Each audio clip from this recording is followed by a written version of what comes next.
In Australia, we're used to having it all, having it now and paying for it later. We're a nation in love with debt. We have the highest household debt to disposable income ratio in the world. With this level of debt and the low level of savings, many people are now beginning to feel that they're in over their heads.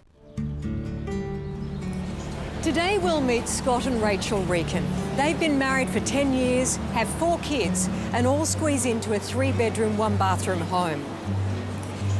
Understandably, Scott and Rachel would love to move to a bigger home, but Rachel isn't working full-time, their credit cards are spiralling out of control, and money is always tight. They feel trapped and in need of help. In our program, Your Best Interests, our team of financial advisors are on a mission to improve the lives of Australian families and provide them with the education and tools for financial control.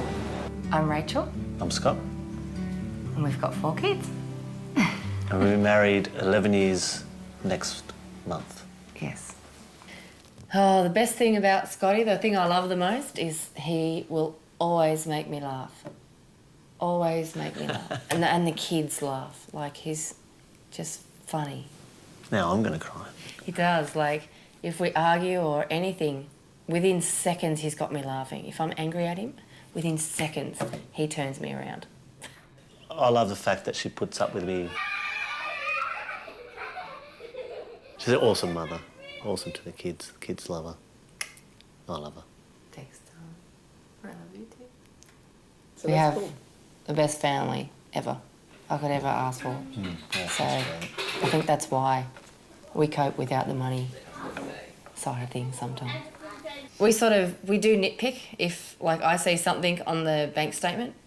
What was this for? You know, that's, you know, and you know, if I come home with a few shopping bags. So really, it is just money that we'll fight over, who spent what, and, you know, we can't afford to do that. What are you doing that for? Because you've got mortgage, you've got car repayments. It's not easy.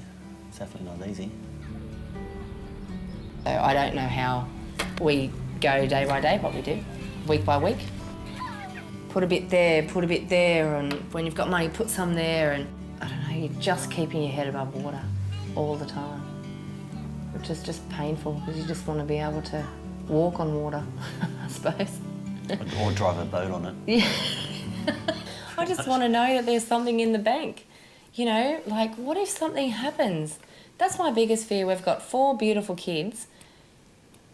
God forbid if anything ever happened to them, and we've got nothing. Family is everything, you know, and to feel like you're letting any part of the family down, you know, especially the kids. Every school holidays, we do nothing. You know, they want to go and see the Smurfs, or they're desperate to do the Queensland theme parks. You know, you can't do it. You know, every school holidays, it's the same thing. And I can't take them anywhere. That's what school holidays are about. And I'm off work. I'm never normally off work. You know, I'm off work because of the new baby, and I still can't take them anywhere. So. The house is tiny. Yeah. The house is little. It's a little 3-bedder with the 1 living area. So with 4 kids, that's hard. Another living area and a toilet would be great. Yeah, it's more proximity to school, and rather than Rach having to do hour-round trips. But it's a home. It's a real home. So it's nice.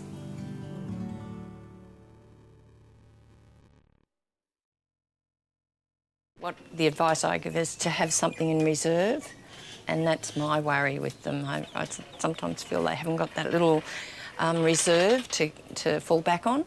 I think that mums are very harsh on themselves and very hard on themselves and want to do everything right, and that includes financially supporting their family and raising their children right. I definitely agree with the proverb, money can't buy your love, definitely. It takes the stress out of your mind, because 4 or 5 kids is plenty of stress without the money. Oh, God, I'm so happy they've got a financial advisor. I mean, it's really taken a load off my mind. And my husband's too, we do worry. My name is Mark Bynum. I've been a financial advisor for 24 years now. The reason I love being a financial planner is that you can make a difference. Financial planning, you are looking at their needs, their goals, their objectives, and the main thing is they don't usually have the time to do it themselves, and we can help. I'm really looking forward to meeting Scott and Rachel. Their situation, like a lot of families' situation in Australia, is they just need a little bit of advice, a little bit of planning to get themselves on the right track, and feel we can help and make a difference. Rachel? Hi, Mark. Nice to meet you. Nice to meet you. Mark, Scott, nice to meet you. Nice to meet you. Come through. Okay, thank you. We've just been getting into more and more debt and finding it harder and harder. The short-term goal is, basically just to get rid of the credit cards and things like that. Apart from that, is there anything short-term that you're sort of looking to achieve? Our kids go to school quite a distance from here. Okay. So we wanted to be a bit closer as Jaya starts school next year as well. Security. Absolutely. Look, 4 kids, God help if any of them got sick. Part of any good plan is if you actually see on my card is actually the set of scales. The left side is sort of the investment. You have to get that, the savings, the debt, all that right. But the right side is the safety blanket. You have to sort of balance it off until you get to that stage where your investments are your insurance. You do need something just in case if something happens. I'm on maternity leave at the moment. Okay. It's just on down to 1 salary at the moment. Now, just looking at some of the expenses. Yep. There's a mortgage on the house. You were saying there's sort of loans, or you're saying car. How much would that be? 308. The credit cards. Credit cards, yes, we've got 3. 3. 3. Well, I've just been doing some rough numbers in my head that it looks like through Scott's salary and the Centrelink, there's about $4,800 coming in per month, but there's about $5,800 going out. Okay, so we're in the red by $1,000. That's groceries every week. Let's see if we can help. Absolutely. Excellent. Okay. When Mark first sat down and started going through what we spent and what we earn was very much a shock. So to come back from that, I don't know how we do it. You try so hard to get your savings in order and to save some money. And at least now I know why we've been butting our heads going, why can't we save? So at least now we know. I was actually quite surprised. It was normally when you see a client for the first time, there's usually something to work with, but this family, there's no fat, they're right down to the bones. I think Scott and Rachel were actually quite surprised that they were $1,000 in the red every month.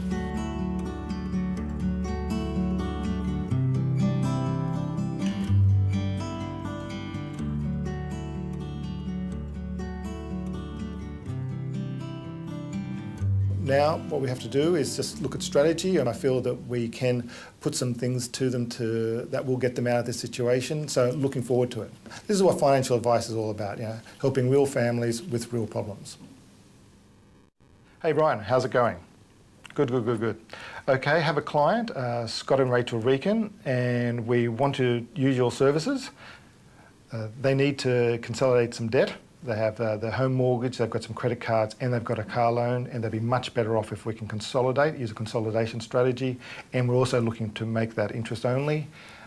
Scott and Rachel had been to a bank previously. What we're going back to the bank with is a financial plan, a strategy for debt consolidation, and just even if it's perception, the bank will look at this a lot more positively now.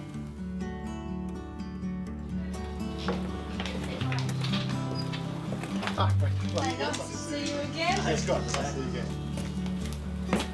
Now, I think I have got some good news for you today, so we'll go through that. What we had to look and be a bit creative is to look at the total debt you had, and what we've been able to come back with is to consolidate that all into one big loan.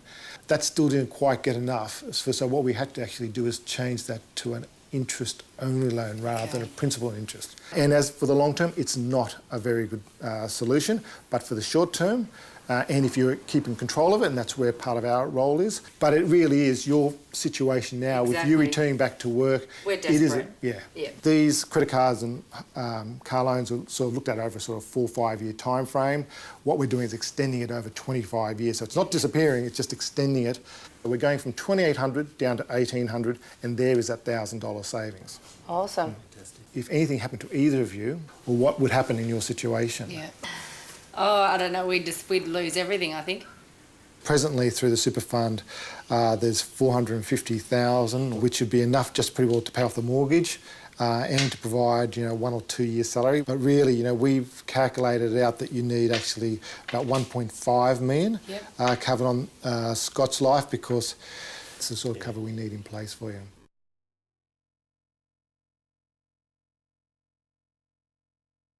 We always see with all our clients is to make sure they have their life insurance under superannuation. But one of the things that everyone has to be careful of is how much they have. Do they have an adequate one? I think if you set it up that way, you can kind of forget about it, you know what I mean? Like, it'll take care of itself rather than having to make sure that you're chasing your premiums up every year, especially for us. Yeah. This is our turning point. Okay. This is it. Absolutely, absolutely.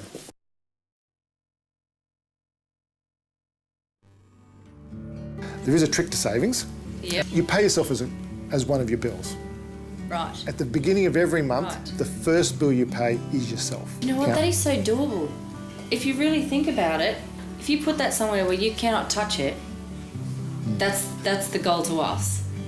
And if you keep doing this, over 24 months, we will have reached that target for that deposit.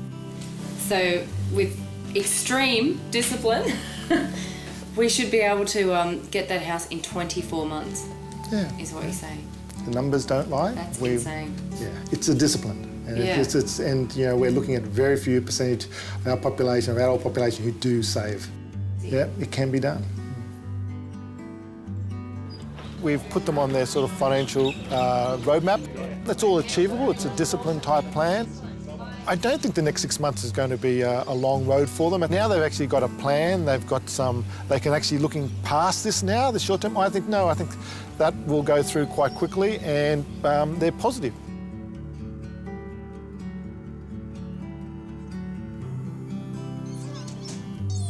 Yeah, the advice that Mark gave us is very achievable. It's simple but straightforward. Just it's good to have a plan. We're very excited. I can't wait to get started. I have a really good feeling about this, and I know we can do it. Yeah, definitely. We will definitely do it. A great result. And over the next few episodes, we'll meet a pre-retirement couple whose dreams have taken a battering following the GFC and who now face a prospect of working past retirement to make ends meet. We'll also meet a high roller whose credit-fueled luxury lifestyle is beginning to fall apart. Can our team of financial experts help them get back on top?